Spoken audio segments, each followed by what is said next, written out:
नमस्कार दोस्तों, मैं आप सभी का अपने YouTube चैनल अस्पाई ट्यूटोरियल में स्वागत करता हूं। उम्मीद करता हूं आप लोगों की तैयारी बहुत ही अच्छी चल रही होगी। पिछले लेक्चर में हमने जो कुछ भी डिस्कस किया वो आपको समझ में आ गया होगा।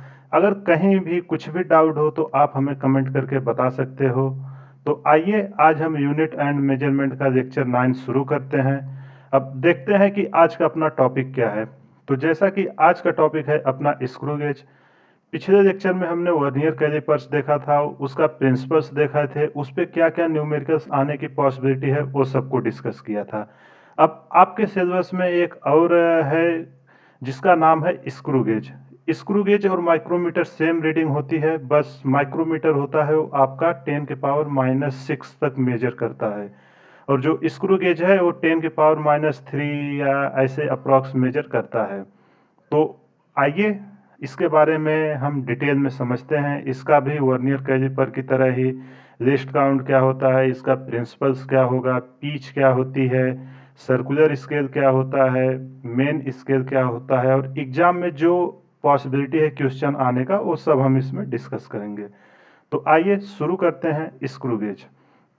तो समझते हैं क्या है। Screw gauge is a mechanical tool that allows precise measurement of the diameter, radius और thickness of a thin wire और अ थीन मेटल शीट। अब देखो ये कह रहा है कि स्क्रू गेज जो है ये बेसिकली एक मैकेनिकल टूल है जिसका बहुत छोटे डायमीटर या उसका रेडियस या कोई थीन वायर हुआ या मेटल शीट हुई उसको मेजर करने के काम आता है। अब देखिए जो आपका वर्नियर कैलिपर था वो मिनिमम 1 mm उसकी लिस्ट काउंट थी। लिस्ट काउंट का मतलब था कि वो मिनिमम कितना मेजर कर सकता है। लेकिन जो आपका स्क्रू गेज है इसकी एक्यूरेसी है 0.01 mm। यह भी हम आगे डिस्कस करेंगे कि आया कैसे ये इसकी इतना ये मेजर कर सकता है। अब आइए इसके फंक्शंस को समझते हैं क्या क्या है। It consist of a two scale, a pitch scale and a circular scale. अब देखो ये दो स्केल को कंसीडर करता है, एक इसको होता है पिच स्केल, एक होता है सर्कुलर स्केल। ये स्केल आप देख रहे हैं जिसको मैं हाईलाइट कर रहा हूं। आप देखिए ए स्केल्स जो है आपका, ये है आपका पिच स्केल, इसी को हम लीनियर स्केल भी बोलते हैं, और ये है आपका सर्कुलर स्केल, इसको जिसको मैं हाईलाइट कर रहा हूँ। अब देखो इसका फंक्शन कैसे काम करता है। आप जिस ऑब्जेक्ट को मेजर करना है आप इस फ्रेम के अंदर में रखते हैं। जो आउटर है उसको हम एनुअल बोलते हैं, ऑब्जेक्ट को होल्ड करेगा, और जो इनर है स्पिंडल है। जैसे जैसे हम इसको रोटेट करेंगे इसको, ये पूरा रोटेटेबल होता है, तो ऐसे ऐसे लीनियर मूवमेंट आगे करेगा और ये आपका स्केल भी आगे की डायरेक्शन में मूव करता है। तो मेन स्केल पे आपकी रीडिंग्स बनी रहती है जिसको हम नोट कर देते हैं। फिर आपका ये सर्कुलर स्केल जिसहाँ कोइंसाइड करता है इसको मेजर करेंगे जैसा वर्नियर कैलिपर में हम करते थे। तो जो आपका सर्कुलर स्केल है जो हम यूज करते हैं इस पे 100 डिविजन्स होते हैं। जो अपना स्केल था उसमें कितना होता था, 10 डिवीजन तक ही होते थे। इसमें 100 पार्ट में डिवाइड किया हुआ है। अब जब ऑब्जेक्ट को होल्ड करेंगे इसमें फिक्स हो जाएगा। ये रैचेट है जहाँ से थिम्बल स्केल भी इसको बोलते हैं, सर्कुलर स्केल को। ये है आपकी डाटम लाइन जो इसको मैं हाईलाइट करूँ। अब देखो जो आपका इसका क्या काम होता है, जब हम ऑब्जेक्ट को रखने से पहले चेक कर देते हैं कि हमारा स्क्रू गेज सही है कि नहीं, वो दोनों का जीरो मैच करते रहना चाहिए। इन सब का हम आपको एक्सप्लेन करेंगे आगे और अच्छे से। तो यहाँ तक आपको समझ में आ गया होगा कि स्क्रू गेज है क्या और इसके पार्ट्स क्या क्या हैं। आइए मैं फिर से आपको एक बार एक्सप्लेन कर देता हूँ। देखो ये बेसिकली दो स्केल्स कंसीडर करता है, एक को हम बोलते हैं मेन स्केल, एक को बोलते हैं सर्कुलर स्केल। सर्कुलर स्केल के ही कभी कभी क्वेश्चन में थिम्बल स्केल आता है। ये होता है ऑब्जेक्ट को होल्ड करने की डिवाइस। जो आउटर है आपका फिक्स रहता है, इनर में हम ऑब्जेक्ट को रखते हैं और इसको सर्कुलर को हम रोटेट करेंगे। जैसे जैसे मूव करेगा लीनियर डिस्प्लेसमेंट होगा, ऑब्जेक्ट को टाइट पकड़ लेगा। उसके बाद हम इसको स्क्रू से लॉक कर देते हैं, फिर हम रीडिंग लेके कैलकुलेशन करते हैं। यही इसका फंक्शन है। आइए आगे समझते हैं। अब देखो समझते हैं पीच स्केल क्या है। Pitch scale is the main scale that measures the distance traveled by the spindle per revolution in millimeters. It is engraved with vertical lines on the barrel of the instrument. अब देखो ये कह क्या रहा है कि जो आपका पिच स्केल है, ये आपका जो आप सर्कुलर सर्कुलर स्केल को जब आप यहाँ रोटेट करोगे, देखो इसको रोटेट करोगे तो इसका लीनियर डिस्प्लेसमेंट होगा। इसको एक पूरा चक्कर घुमाने में ये जितना मूव करेगा आपका पिच स्केल, उसी को हम उसका पिच बोलते हैं। बेसिकली इसका यही काम है। दूसरा है circular scale. Circular scale is horizontally engraved on the thimble. A revolution of the circular scale is equivalent to about half a millimetre of screw displacement. अब देखो ये कह रहा है कि एक सर्कुलर स्केल इस पे फिक्स होता है जो ये मूव करता है राउंड में, जो आपका 100 पार्ट्स में डिवाइड होता है। इसको अगर हम एक रिवोल्यूशन देंगे तो आधा मिलीमीटर मूव होता है। अब इसकी रीडिंग कैसे लिखते हैं वो फार्मूला को देख लेते हैं। अब देखो टोटल स्क्रू गेज की रीडिंग क्या होगी, pitch scale reading plus circular scale reading into least count of the gauge. इसका लिस्ट काउंट हम लोग अभी आगे निकालेंगे, अभी आप इतना याद रखिए। जो आप जब इसको मूव करेंगे, मानिए ऑब्जेक्ट को यहाँ होल्ड किया, तो यहाँ से यहाँ तक कितना स्केल्स बाहर आया है, पूरा इसके अंदर रहता है। जो स्केल्स बाहर आया है बेसिकली ऐसी इसकी डिजाइन रहती है, पहले इसके अंदर रहता है। जब इसको हम घुमाना शुरू करेंगे तो इसका लीनियर डिस्प्लेसमेंट होगा, आगे निकलना शुरू होगा और यहाँ रीडिंग हम नोट कर देंगे, जिसको बोलते हैं पिच स्केल रीडिंग। इसके बाद एक रीडिंग होगी जो आपका यहाँ चलती है, इस पे जो इसको मैं राउंड कर रहा हूँ, इसको बोलते हैं सर्कुलर स्केल। फिर इसका लिस्ट काउंट होगा। लिस्ट काउंट होता है कि हम मिनिमम कितना मेजर कर सकते हैं। वही फार्मूला आया है, जो आपकी रीडिंग आएगी वो बेसिकली होगी आपकी पिच स्केल रीडिंग, जिसको हम पी एस आर लिख देते हैं, प्लस सर्कुलर स्केल रीडिंग, या इसको सर्कुलर स्केल डिवीजन भी आप लिख सकते हो, जैसे हम M S D and B S D vernier में लिखते थे, इनटू लिस्ट काउंट। ये आपकी रीडिंग हो गई लिखने की। अब आइए पिच समझते हैं होता क्या है। Pitch is the distance moved by the spindle per revolution. अब ये कह रहा है कि आपका जो स्पिंडल है उसको घुमाने में आपका जो लीनियर डिस्प्लेसमेंट जितना मूव किया उसे उसकी पिच कहते हैं। This is measured by moving the head scale of the instrument over the pitch scale to complete one full revolution. अब देखो ये कह रहा है कि एक इसको पूरा राउंड घुमाने में आपका ए स्केल जितना मूव करेगा उसी को हम उसका पिच बोलेंगे। अब समझते हैं कि होता क्या है। पिच ऑफ स्क्रू गेज होता है आपका डिस्टेंस मूव्ड बाय स्क्रू, जो आपका स्क्रू है वो कितना डिस्टेंस मूव किया। अब मानिए आपका स्केल था, ये सर्कुलर था, इसको जब हमने घुमाना चालू किया तो ये आगे जाना शुरू होगा। ये जितना आपका मूव किया, ये distance moved by screw divided by number of rotation, आपने इसको कितना रोटेशन घुमाया है, वहां से आप स्क्रू गेज का पिच निकाल दोगे। उम्मीद करता हूं आपको ये कॉन्सेप्ट क्लियर हो गया होगा। ये आप लोग अपने लैब में भी प्रैक्टिकल करोगे, वहां एकदम अच्छे से आप इस इंस्ट्रूमेंट को देखोगे, सारे डाउट्स क्लियर हो जाएंगे। यहाँ हम न्यूमेरिकल पॉइंट ऑफ व्यू से समझेंगे। तो आइए आगे देखते हैं लिस्ट काउंट। देखो लिस्ट काउंट होता क्या है, हमने वर्नियर कैलिपर में डिस्कस किया था कि किसी भी इंस्ट्रूमेंट का लिस्ट काउंट वो होता है जो मिनिमम कितना उसको मेजर कर सकता है। जैसे आपका वॉच था, वॉच कितना मिनिमम मेजर कर सकता है, वो 1 सेकंड मेजर कर सकता है, उसकी लिस्ट काउंट 1 सेकंड आई थी। अब आइए यहाँ समझते हैं कि क्या है। Screw gauge list count is the distance that is covered by the tip of the screw when a division of the head scale is turn. अब देखो ये बोल रहा है कि जब आपका हेड को आप घुमाएंगे तो जितना मिनिमम टर्न करेगा उसको उसकी लिस्ट काउंट बोलते हैं। अब देखो आपका जो ये स्केल है एक लीनियर है, आपका एक सर्कुलर स्केल है। अब इसको घुमाना के जो हमारा प्रैक्टिकल इंस्ट्रूमेंट है इसमें 100 डिविजन्स बने रहते हैं ऐसे। इसको 1 2 3 में मारता हूँ, 5 15 ऐसे करके टोटल 100 इसके पीछे तक बने रहेंगे। अब देखो आप इसको मिनिमम कितना घुमा सकते हो। वर्नियर था उसमें हम 1 mm घुमाते थे, ये आपका मेन स्केल है, ये 1 mm इसकी मिनिमम है। तो जब इसको आप पूरा एक रोटेशन दोगे तो ये ऐसा सेटिंग रहता है स्क्रू इसका, जब आप इसको थिम्बल स्क्रू को रोटेट करोगे तो एक थ्रेड मूव करता है और एक थ्रेड का डिस्टेंस होता है 1 mm।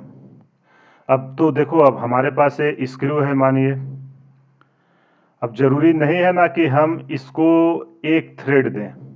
इसको तो हम पूरा रिजोल्यूशन न देके, अगर ये 100 पार्ट में है, इसको मैं हाफ रिजोल्यूशन दूंगा। हाफ रिजोल्यूशन दूंगा तो लिस्ट काउंट कितना आएगा वो निकालेंगे फिर। तो ऐसे क्या पॉसिबिलिटी हो सकती है। टोटल आपका है 1 mm, 1 mm मूव हो रहा डिवाइड आपका 100 डिवीजन में। अब ये कितना मेजर करेगा। तो मेजर करने के लिए जो आपका होगा, इसका 1/100 आपका आ जाएगा mm में। एक डिवीजन इक्वल टू जो इसका एक डिवीजन की मूवमेंट हो, इतना हम इसको में मिनिमम मेजर कर सकता है। जब इसको हम करेंगे तो 0.01 mm आएगा। जो अपना स्टैंडर्ड स्क्रू गेज है उसकी लिस्ट काउंट ये होगी। ये आपको समझ में आ गई होगी उम्मीद करता हूँ। अब ये रहा फार्मूला जिसको हम समझ लेते हैं। List count of screw gauge basically होता है pitch by number of division on circular scale. Pitch होगा कि कितना एक्सियल मूवमेंट किया डिवाइडेड बाय आपका सर्कुलर स्केल पे टोटल नंबर ऑफ डिवीजन कितने। देखो ये फिक्स नहीं रहेगा। क्वेश्चन में अभी तो स्टैंडर्ड है इसलिए 100 है, कभी कभी 200 दे देता है, कभी 300 डिवीजन दे देगा। आपसे पूछेगा कि उसकी एक्यूरेसी बताइए, किस इस किस इंस्ट्रूमेंट की ज़्यादा है। तो ये सब आप याद रखने का, ऐसा दिमाग में नहीं रखने का, केवल 100 ही होगा। आपको कॉन्सेप्ट याद रखना है कि आप उसको कितना मिनिमम मूव कर सकते हो। तो जितना नंबर ऑफ डिवीजन होंगे इक्वल टू आपका, अगर फुल रोटेशन देंगे 1 mm आएगा, वहां से आप एक डिवीजन का निकाल देंगे। तो ये रहा लिस्ट काउंट। उम्मीद करता हूँ आपको ये समझ में आ गया होगा। आइए आगे देखते हैं। स्क्रू गेज के हम प्रिंसिपल को समझते हैं क्या है। देखो, the name itself screw gauge suggest that it works on principle of screw. अब देखो, जैसा ही इसका नाम से क्लियर है स्क्रू गेज, तो ये किस पे काम करेगा, स्क्रू के प्रिंसिपल पे काम करता है। वही यहाँ एक्सप्लेन किया जा रहा है। The amount of rotation of an accurately made screw can be directly and precisely correlated to a certain amount of axial movement through a constant known as the screw lead। अब देखो, जब इसको इस तरीके से अरेंज होता है, जब हम इसके इस पार्ट को एक फुल रिवोल्यूशन देंगे, जो आपका सर्कुलर स्केल है, तो आपका ये जो लीनियर स्केल है ये 1 mm आपका मूव करेगा 1 फुल रोटेशन में। इसका एक कह रहा है when screw is rotated in a nut, the distance moved up by the tip of the screw directly proportional to number of rotation। अब देखो, ये कह रहा है कि जो आपका स्क्रू टिप है वो डायरेक्टली कितना नंबर आपने रोटेशन दिया उस पर प्रोपोर्शनल होता है। अब देखो, यहाँ मैं आपको समझाता हूँ। ये जो स्केल है इसके पूरा अंदर रहता है। आप जब यहाँ से इसको घुमाना शुरू करेंगे तो ये स्केल बाहर आना शुरू होता है। जहाँ के देखो, पहले इसके इसके अंदर हमने घुमाना शुरू किया तो ये देखो इसके यहाँ तक ये बंधना चालू हुआ है, वही है। अब हम इसकी रीडिंग देख लेते हैं। मान लेते हैं कि जो हमारा पिच रीडिंग है वो x ले लेते हैं एंड जो सर्कुलर रीडिंग है उसको y ले लेते हैं। तो जो हमारी टोटल रीडिंग आएगी वो आएगी आपकी पिच रीडिंग। पिच रीडिंग को हमने x लिया है और सर्कुलर रीडिंग को y लिया है इनटू लिस्ट काउंट। अब देखो, आपको रीड करने का तरीका मैं यहाँ सिखाता हूँ। देखो, स्टार्टिंग में जब आप दोनों को मैच कराओगे तो एक क्या है, इसका जीरो इसका जीरो, आप चेक कर दोगे बराबर है कि नहीं। नहीं बराबर रहेगा तो एरर्स होती हैं, उसको हम आगे डिस्कस करेंगे। जब आप ऑब्जेक्ट को होल्ड करके एकदम टाइट कर देगा तो इसकी आप रीडिंग देख लोगे कितना आया है, जिसको हम पिच रीडिंग बोलेंगे। फिर आपका ये जो सर्कुलर है ये पिच रीडिंग से किस नंबर पे कोइंसाइड हो रहा है। जैसा हम वर्नियर कैलिपर में देखते थे, एक मेन होता था और एक आपका वर्नियर स्केल होता था, ये इसके किसी पे कोइंसाइड करता था। ऐसे इसमें जहां कोइंसाइड करेगा आपका मेन स्केल, वो जो डिवीजन वो आपका आएगा, वहां से हम लिस्ट काउंट निकालेंगे और जहां ये आएगा उसको हम बोलेंगे सर्कुलर रीडिंग। तो आपको रीडिंग क्लियर हो गई होगी। इसको हम क्वेश्चन करेंगे और अच्छे से क्लियर हो जाएगा। कहीं भी कुछ भी डाउट हो एक बार आप वीडियो को बैक करके फिर से देखिए, आपके सारे डाउट्स क्लियर हो जाएंगे। आइए आगे देखते हैं। अब समझते हैं कि जीरो एरर क्या होती है। अब देखो, कोई भी इंस्ट्रूमेंट है उसमें तो कुछ ना कुछ एरर तो आएगी, एक्यूरेट तो होता नहीं है। अब उसी को समझते हैं ठीक करने के लिए। जीरो एरर, इट है zero error if the zero marking on the scale reading and the thimble scale do not correspond when the anvil and also the spindle touch the previous total reading is deducted from zero error.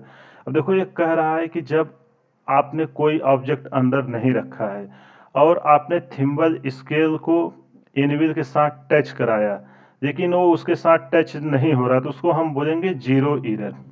अब देखो ये दो तरीके की होगी, एक होगी positive error, एक होगी निगेटिव एरर। अब ये समझते हैं है क्या। अब देखो जीरो एरर ये है, देखो ये इसका आपका ये लीनियर स्केल है, या आपका सर्कुलर स्केल है, दोनों देखो कौन साइड कर रहे हैं जीरो, तो ये आपका हो गया नो जीरो एरर, कोई इसमें जीरो एरर है ही नहीं। लेकिन आप दूसरे डायग्राम में देखिए, इसका जीरो यहाँ है, इसका जीरो यहाँ है, दोनों में इतना गैप आया है जिसके कारण यहाँ एरर है। यहाँ देखिए इसका जीरो यहाँ है, इसका जीरो ऊपर आ गया सर्कुलर स्केल का, इस कारण इसमें एरर आया है। अब आइए समझते हैं एक एक करके। पॉजिटिव जीरो एरर क्या है। When the anvil and the spindle makes contact the thimble scale zero mark moves beyond the main scale zero mark resulting in a positive zero error denoted by plus Z. अब देखो ये कह रहा है कि जब एनविल और spindle contact में आते हैं तो जो आपका थिम्बल स्केल है उसका जीरो मेन स्केल के जीरो से नीचे आता है, तो उसे हम पॉजिटिव एरर बोलते हैं। अब देखो यहाँ हम समझते हैं, देखो ये आपका मेन स्केल है, मेन स्केल का जीरो यहाँ आया, लेकिन आपके थिम्बल या सर्कुलर स्केल का जीरो उसके नीचे आया, तो ये आई पॉजिटिव वैल्यू। तो जो भी रीडिंग आप लोगे, अब देखो अभी आपने कुछ अंदर डाला नहीं है, जब इसको टाइट किया आपने ऑब्जेक्ट को, तो इतना ये एरर बता रहा है। जब भी आप कोई मेजर करोगे तो इतने का गैप आएगा, तो आप पॉजिटिव एरर में क्या करोगे, जो आपके ट्रू वैल्यू निकालना होगा, आप जो मेजर्ड वैल्यू आएगी उसमें से आप पॉजिटिव एरर को माइनस कर दोगे, पॉजिटिव एरर को। और एरर को हम लिखते कैसे हैं, एरर इक्वल टू होता है, अगर पॉजिटिव है तो प्लस एन, कितने नंबर पर आपका मैच किया, इनटू लिस्ट काउंट। यहाँ से हम एरर निकालते हैं। इसको हमने वर्नियर कैलिपर में अच्छे से डिस्कस किया है। अब आइए समझते हैं निगेटिव जीरो एरर क्या है। When the anvil and the spindle makes contact, the thimble scale zero marking is left behind the main scale zero mark, resulting in a negative zero error। अब देखो ये कह रहा है कि जब हम एनविल और स्पिंडल को कांटेक्ट कराते हैं तो जो हमारा थिम्बल स्केल का जीरो है वो मेन स्केल के जीरो से पीछे रह जाता है, तो उसे हम निगेटिव जीरो एरर बोलते हैं। अब देखो यहाँ डायग्राम में आपका मेन स्केल है, ये आपका सर्कुलर स्केल है, इसमें देखो ये पीछे रह गया मेन स्केल और ये आगे चला गया आपका सर्कुलर स्केल, तो यहाँ निगेटिव एरर आई। यहाँ देखो सर्कुलर स्केल आगे था, ये पीछे था, आपको यही समझना। तो इसको जब भी आप मेजर करोगे क्या आएगा, ट्रू वैल्यू इक्वल टू जो आपका मेजर्ड वैल्यू है उसमें इसको आप ऐड कर दोगे, जो आपका निगेटिव एरर है। निगेटिव एरर निकालने के लिए वही आप करोगे, माइनस नंबर ऑफ डिवीजन जिसको हम जेड से लिख रहे हैं कितने पे गई है, इनटू लिस्ट काउंट कर देंगे। उम्मीद करता हूँ ये आपको समझ में आ गया होगा। कुछ नहीं है, अगर आप इसको डाटम लाइन मान लीजिए, इसके नीचे सर्कुलर का जीरो आता है तो उसको आप पॉजिटिव एरर लेना, डाटम लाइन के ऊपर आता है तो उसको निगेटिव जीरो लेना, सिंपल सा फंडा है। तो आपको ये सारे क्लियर हो गए होंगे। आइए आगे देखते हैं। अब समझते हैं कि बैकलेस एरर क्या होती है स्क्रू गेज में। When the direction of rotation in the screw suddenly changes, the screw may continue to rotate, but the screw itself will not move forward or backward। अब देखो ये कह रहा है कि जब स्क्रू के रोटेशन की डायरेक्शन हम अचानक से चेंज कर दें, स्क्रू तो अपना रोटेट करना चालू रहेगा, लेकिन ये जो मेन स्क्रू है वो ना ही आगे जाएगा ना ही पीछे जाएगा। तो ये एक तरह से एरर आ गया। आपने देखिए, आपने इसको घुमाना चालू किया है, आपका मानिए सर्कुलर स्केल है, इसको घुमाना चालू किया लेकिन इसमें कोई मूवमेंट नहीं आ रहा है, तो ये एक तरह से आपकी एरर आई जिसको हम बोलते हैं backlash error. The scale reading में change even by the actual movement of the screw itself. देखो जो आपकी स्केल की रीडिंग है ये स्क्रू के मूवमेंट से भी चेंज हो सकती है, इसलिए इसे हम बैकलेस एरर बोलते हैं। हम देखो जो भी आपका है, आप जब भी मूव कराएंगे अगर उसमें कोई मूवमेंट नहीं हो रहा है तो उसको हम सीधा सा बैकलेस एरर बोलेंगे। The error arises due to wear and tear in screw threading after prolonged use. अब देखो आप किसी भी इंस्ट्रूमेंट को अगर लंबे समय तक यूज करोगे तो उसमें बियर एंड टियर होता है जिसके कारण पार्ट घिसने लगते हैं, तो वहाँ कुछ ना कुछ एरर्स आने लगती है। अभी मानिए कंपनी आपको एकदम एक्यूरेट बना के दी, लेकिन आप उसको 1 या 2 साल तक यूज करोगे कंटिन्यू। अब देखो ये मानिए मेन स्केल है, ये आपका सर्कुलर है, इसमें से हमेशा मूव हो रही है, लेकिन 1 या 2 साल बाद आप देखोगे इसमें कुछ ना कुछ घिस के ये थोड़ा सा पतला या कुछ हो जाता है, जिसके कारण ये एग्जैक्ट रीडिंग नहीं देता, जिसको हम बैकलेस एरर बोलते हैं। To reduce this error the screw must always be rotated for a set of observation in the same direction. देखो ये क्या कर, इस एरर को रिड्यूस करने के लिए स्क्रू को हमें हमेशा रोटेट करना है, रहना चाहिए, और उसको देखते रहना है कि उसी डायरेक्शन में मूव हो रहा है कि नहीं। ऐसा नहीं कि आप इसको इस डायरेक्शन में घुमा रहे हैं और उस डायरेक्शन में मूव ही नहीं हो रहा है, तो इस चीज को आप केयरफुली ध्यान देंगे। तो ये रहा स्क्रू गेज के बारे में बेसिक इंफॉर्मेशन, बेसिक प्रिंसिपल, ये कैसे काम करता है। अब इस पे हम कुछ क्वेश्चंस करेंगे तो ये अपना और अच्छे से क्लियर हो जाएगा। इसमें कुछ नहीं करना है, इसमें जो है आपको रीडिंग निकालने आनी चाहिए। रीडिंग निकालने के लिए आप लेंगे मेन स्केल का कितना आया, जिसको हम पिच स्केल भी बोलते हैं। फिर इसमें आपको कर देना है जो आपका सर्कुलर स्केल डिवीजन आई जहाँ पे, उसकी रीडिंग को लिस्ट काउंट से मल्टीप्लाई कर देना है, आपकी रीडिंग आ जाएगी। एक्चुअल रीडिंग कितना है होगा ना, आपको बोलेगा एक वायर दे देगा, वायर का डायमीटर पूछ लेगा, उसका रेडियस पूछ लेगा, कुछ भी पूछे, कॉन्सेप्ट यही है। हम क्या करेंगे, कुछ नहीं, बस मानिए अपना मेन स्केल है, जब इसको ऑब्जेक्ट को एकदम टाइट कर दिया है, तो यहाँ हम देख लेंगे कि कितनी रीडिंग आई। इसकी जो रीडिंग आई रहेगी मेन स्केल की, और इसकी जो सर्कुलर स्केल की जो डाटम लाइन से मैच होगी, इसका कुछ तो डिवीजन होगा आप जब रोटेट करके लाए रहोगे। इसके बाद उसको लिस्ट काउंट से मल्टीप्लाई कर देंगे। इसी कॉन्सेप्ट पे सारे क्वेश्चन लगेंगे। तो आइए समझते हैं क्वेश्चन। अब देखो पहला क्वेश्चन क्या है, the pitch of screw gauge is 1 mm and there are 100 division on the circular scale. In measuring the diameter of a sphere, there are 6 divisions on the linear scale and 40 division on the circular scale. Coincide with the reference line, find the diameter of the sphere. अब देखो ये कह रहा है कि एक आपका screw gauge है जिसका पिच आपको दिया है, आप पहले हम डेटा लिख देते हैं। पिच हमको दिया है 1 mm, ये अपना स्टैंडर्ड स्क्रू है, जिसमें टोटल है 100 डिवीजन, टोटल 100 सर्कुलर डिवीजन है। In measuring the diameter of a sphere there are 6 division on the linear scale. अब देखो जो आपका लीनियर स्केल है या पिच स्केल है, लीनियर स्केल को ही हम पिच स्केल बोलते हैं, ये दोनों नाम आप याद रखिएगा, पिच स्केल या लीनियर स्केल। क्वेश्चन में कोई भी टर्म यूज करे तो आपको ये पता रहना चाहिए। पिच स्केल या लीनियर स्केल ये दिया है 6 डिविजन्स। आगे बोल रहा है division on the linear scale and 40 division on the circular scale. अब जो आपका सर्कुलर स्केल है इसका 40 डिवीजन है, कोइंसाइड करता है। अब देखो जब इसका छठा और इसका 40 डिवीजन कोइंसाइड करता है तो कि उस स्पेयर का डायमीटर पूछ रहा है। तो आइए हमें किसी की भी रीडिंग निकालने के लिए हम क्या देखे थे, रीडिंग हमें निकालना है, हमें सबसे पहले पिच स्केल चाहिए, पिच स्केल के बाद हमें चाहिए circular scale reading, circular scale reading के में हम लिस्ट काउंट का मल्टीप्लाई कर देंगे। तो इसमें देखिए अपने को पिच स्केल डायरेक्टली दे दिया है और सर्कुलर रीडिंग भी दे दिया है, हमें केवल लिस्ट काउंट नहीं पता है। अगर हमें लिस्ट काउंट पता चल जाए तो हम आराम से वैल्यू फाइंड आउट कर सकते हैं। तो देखो हमारे पास फार्मूला है, लिस्ट काउंट इक्वल टू क्या होता है, pitch, pitch by number of division on the circular scale, जो हमने पहले देखा था, नंबर ऑफ डिवीजन, डिवीजन को मैं शॉर्टकट में डी लिखता हूँ, डिवीजन ऑन सर, इसको मैं सी एस डी लिखता हूँ direct, number of division on C S T.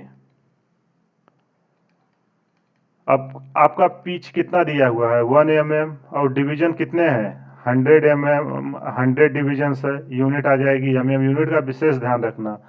इसका लिस्ट काउंट आया 0.01 mm। उम्मीद करता हूँ यहाँ तक आपको क्लियर हो गया होगा। अगर कुछ भी डाउट हो तो आप वीडियो को पॉज करके फिर से देखिएगा, आपको क्लियर हो जाएगा। अब देखिए ये mm में आया है, लेकिन आपका पिच और ये सब जो दिया है देखो डिवीजन में दिया गया है, यहाँ बोल रहा है 6 डिवीजन, यहाँ देखो जो पिच स्केल या लीनियर दिया है ये डिवीजन में है, सर्कुलर स्केल ए भी डिवीजन में है, तो लिस्ट काउंट mm में आई है, तो हम सबको mm में कन्वर्ट कर देते हैं सारा। अब देखो हमने जैसा कि आपको बताया था कि जो आपका स्केल की थ्रेडिंग होती है, ये इस हिसाब से अरेंज होती है कि आप इसको, जो आपका सर्कुलर इसको एक फुल रोटेशन देंगे तो ये 1 mm मूव करती है।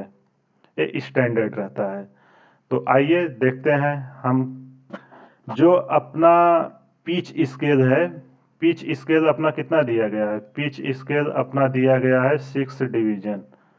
अब एक डिवीजन इक्वल टू कितना होता है लीनियर स्केल का, लीनियर स्केल का आपका होता है या पिच स्केल का 1 डिवीजन इक्वल टू 1 mm।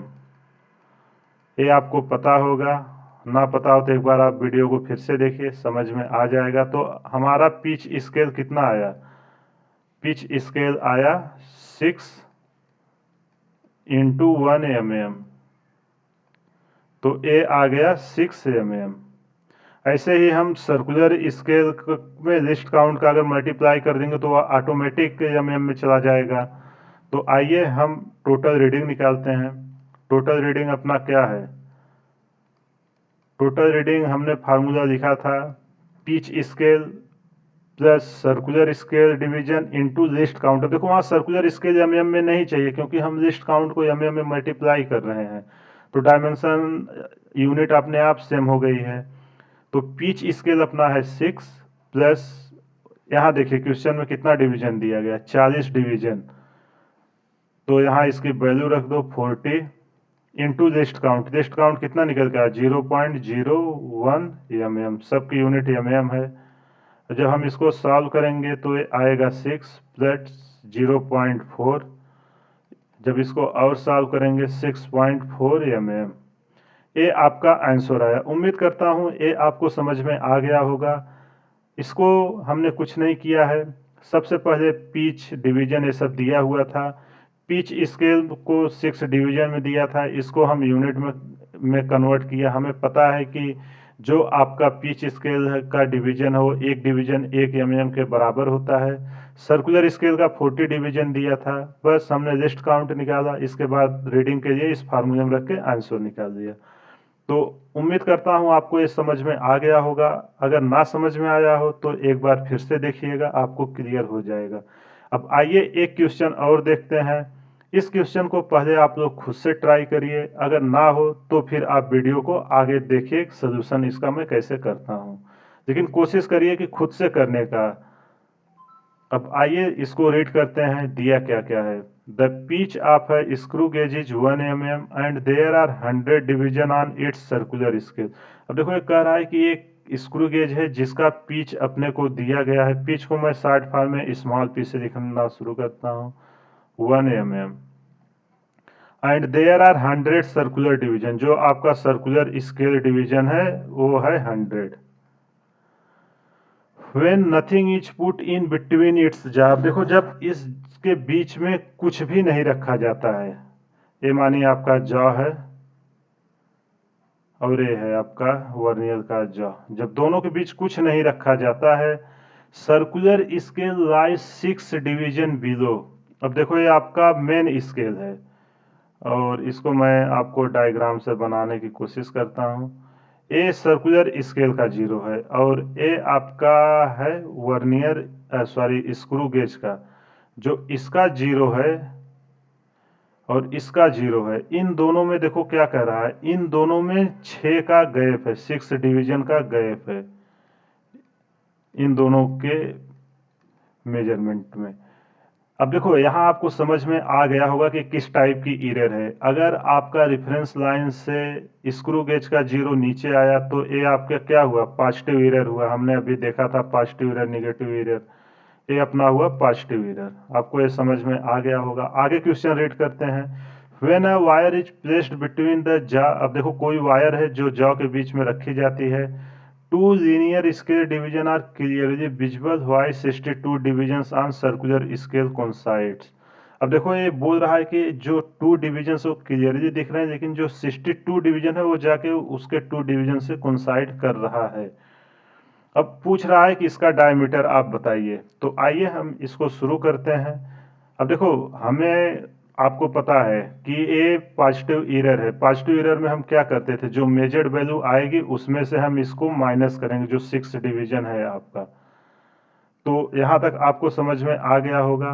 अब पॉजिटिव एरर निकालते कैसे थे, पहले हम इसको निकालने के लिए हमें लिस्ट काउंट चाहिए।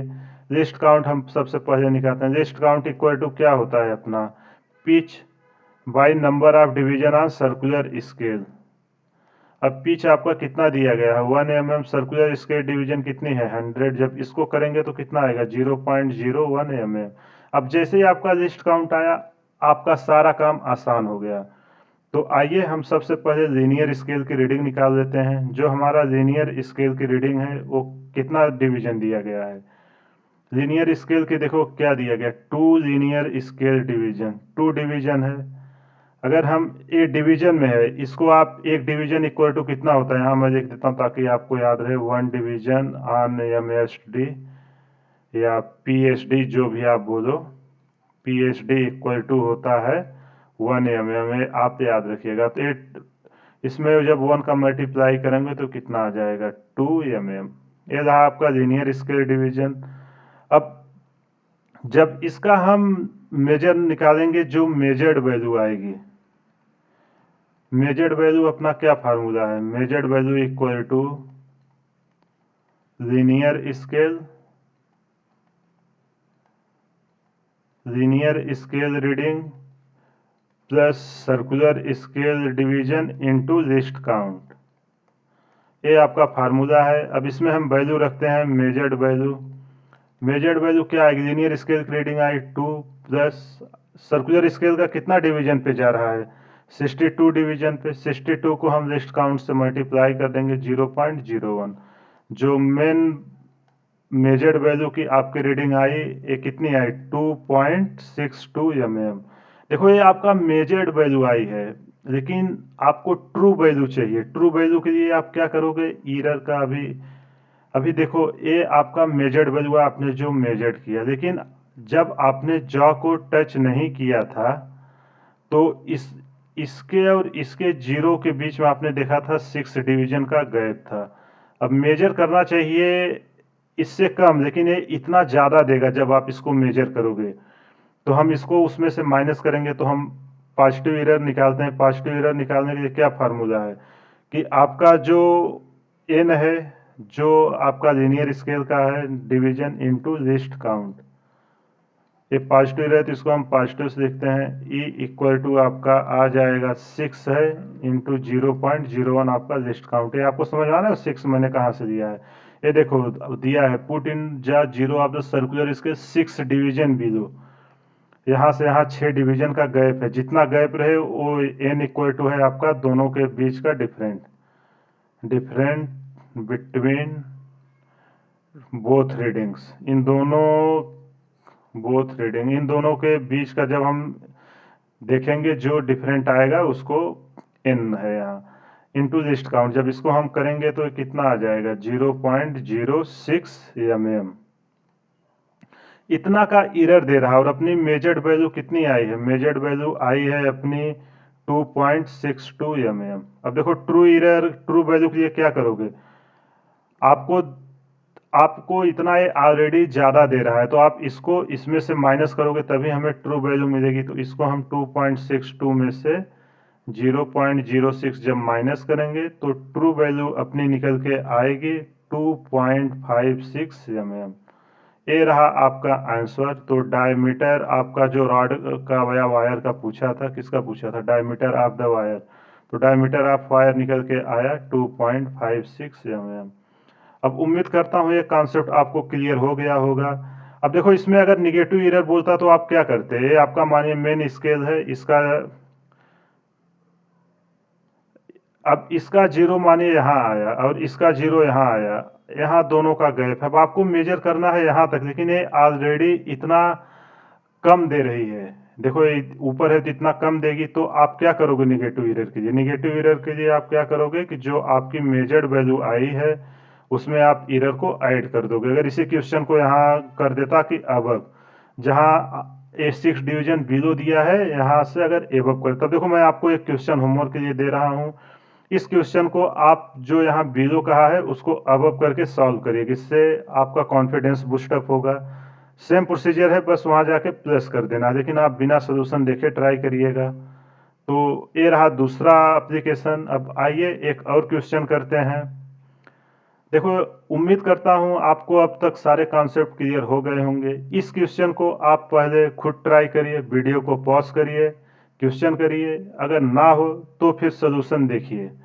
तो उम्मीद करता हूं आप लोगों ने क्वेश्चन को सॉल्व किया होगा, और अगर आपसे नहीं हुआ तो आइए सोल्यूशन देखते हैं, और जिनसे हो गया उनका और अच्छी बात है, और क्वेश्चन प्रैक्टिस करिए, और जिनसे नहीं हुआ उन्होंने देखे कि क्या मिस्टेक्स हुई जिसके कारण क्वेश्चन नहीं हो रहे हैं, ताकि आने वाले एग्जाम में आप उन मिस्टेक्स को अवॉइड कर सको। तो आइए इस क्वेश्चन को रीड करते हैं। In a screw gauge there are 100 division on the thimble scale. अब देखो, थिम्बल स्केल आपका सर्कुलर स्केल ही है, ये सर्कुलर स्केल ही है, आपको नाम याद होना चाहिए। और पिच स्केल आपका लीनियर स्केल बोलते हैं। 100 division on the thimble scale and screw advances 1 mm in a complete rotation of the screw cap। अब देखो, ये बोल रहा है कि हमारे पास एक स्क्रू है, इसको मैं डायग्राम से आपको एक्सप्लेन करता हूँ। ये इसके एक फुल रोटेशन में, ये आपका जो है, इस पे टोटल 100 डिवीजन ऐसे बने हुए हैं। जब इसको हम फुल एक रोटेशन देते हैं तो 1 mm आपका आगे मूव होता है, ये कह रहा है। इन अनादर स्क्रू के there are 500 division on the thimble. अब देखो, ये बोल रहा है कि इस पे 100 डिवीजन बने हुए थे। यहाँ मैं लिख देता हूँ ताकि आपको कंफ्यूजन ना रहे। ये बोल रहा है कि एक और स्क्रू है जिसका मेन स्केल है, और एक, अब इसका थिम्बल पे देखो 100 डिवीजन नहीं है। 100 तो हम लोग स्टैंडर्ड मान के करते हैं, जो भी इंडस्ट्री ये सब यूज करते हैं, लेकिन ये आप प्रैक्टिकल के लिए कुछ भी ले सकते हो। अब ले लेते हैं कि इस पे मानिए 500 डिवीजन है। अभी 500 डिवीजन है, एक रोटेशन पे वही 1 mm मूव करेगा। अगर इसका लिस्ट काउंट आप निकालोगे तो कैसे करोगे, जितना मूव किया divided by number of division. अब आपसे पूछ रहा है who is more precise in measurement. अब देखो, आप कौन बहुत एक्यूरेट है मेजरमेंट में, कैसे डिसाइड करोगे। तो उसके डिसाइड के लिए हमें लिस्ट काउंट चाहिए। लिस्ट काउंट आपका क्या बताता है कि वो इंस्ट्रूमेंट मिनिमम कितना मेजर कर सकता है। जिसकी लिस्ट काउंट जिसकी लिस्ट काउंट कम होगी वो मोर सबसे ज्यादा प्रिसाइज होगा, जिसकी लिस्ट काउंट ज्यादा होगी वो उतना नहीं होगा। तो आइए देखते हैं इस क्वेश्चन को। हम पहले स्क्रू की बात करते हैं। जब हम इसके लिए लिस्ट काउंट हम पहले स्क्रू के निकालेंगे तो लिस्ट काउंट का फार्मूला क्या होता है, pitch by circular scale division. यहाँ की आपका देखो, पिच तो लीनियर का सेम ही है 1, सर्कुलर स्केल डिवीजन कितना है, पहले पे 100 है। जब इसको करेंगे तो कितना है, 0.01 mm आया। पहले पहले स्क्रू गेज का आया आपका लिस्ट काउंट 0.0 mm। अब दूसरे का हम निकालते हैं, फिर कंपेयर करेंगे। जब हम दूसरा निकालेंगे लिस्ट काउंट 2 का, इसका पिच कितना है 1 mm। एंड आपका जो डिवीजन, अभी देखो सर्कुलर स्केल डिवीजन आपका 100 नहीं है, यहाँ 500 है। जब इसको आप सॉल्व करोगे तो ये आएगा आपका आएगा 0.002 mm। अब देखो, लिस्ट काउंट किसका कम आया है, जिसका लिस्ट काउंट कम आएगा वही ज्यादा एक्यूरेसी होगी। अब देखो, इसको मेजर करने में ज्यादा मिस्टेक्स हो रही है, 3 डिजिट तक जाके मेजर कर रहा है, तो ये ज्यादा एक्यूरेट होगा। यहाँ से आप देख लीजिए, लिस्ट काउंट 2 जो है आपका एक कम है लिस्ट काउंट 1 से। तो आपका जो सेकेंड स्क्रू है वो आपका ज्यादा प्रिसाइज है। सो सेकेंड स्क्रू यहाँ मैं लिख देता हूँ ताकि आपको कोई कंफ्यूजन ना रहे। Second screw is more precise. समझ में आ गया होगा आपको ऐसा क्यों हुआ। जब भी ऐसा क्वेश्चन आए, देखो जेई में नीट में बहुत बार इस टाइप के क्वेश्चंस आते हैं। आपको दो स्क्रू गेज दे देगा, उन पे डिवीजन दे देगा, बोल देगा कि कौन सी स्क्रू गेज यूज करना चाहिए ताकि बेटर एक्यूरेसी आए। बस केवल लैंग्वेज चेंज करेगा, कॉन्सेप्ट सब यही रहेगा। आपको कुछ नहीं करना, लिस्ट काउंट निकाल लेना है। जिसकी लिस्ट काउंट सबसे कम आए वो सबसे ज्यादा एक्यूरेट है। तो आपको ये भी समझ में आ गया होगा। अगर कुछ भी डाउट है तो आप हमें कमेंट करके बता सकते हैं। ये रहा स्क्रू गेज के बारे में, इससे ज़्यादा एग्जाम में कुछ नहीं पूछता। तो अपना जो चैप्टर था यूनिट एंड मेजरमेंट का, वो यहाँ पर सारा थ्योरी एंड बोर्ड लेवल के क्वेश्चन जो थे सब खत्म होते हैं। मैं इस पे क्वेश्चन प्रैक्टिस की सीरीज लेके आऊँगा। जितने भी PYQ क्वेश्चन पूछे गए हैं नीट या जेईई मेन में, हम लोग डिस्कस करेंगे जो इम्पोर्टेंट कॉन्सेप्ट होंगे। आप लोग इसको सीरीज को एक बार फिर से देखिएगा अगर कहीं भी कुछ भी डाउट है, और कमेंट करके हमें ज़रूर बताइएगा ये आपको कैसा लगा। हम अगला चैप्टर स्टार्ट करेंगे, तो आपको ये नोट भी मैं टेलीग्राम चैनल पे दे दूंगा। जल्द ही मैं टेलीग्राम का लिंक डिस्क्रिप्शन में आपको प्रोवाइड करूंगा। उम्मीद करता हूं आज का लेक्चर आपको समझ में आ गया होगा। इस वीडियो को ज़्यादा से ज़्यादा लाइक करें, शेयर करें व सब्सक्राइब करें। Thank you.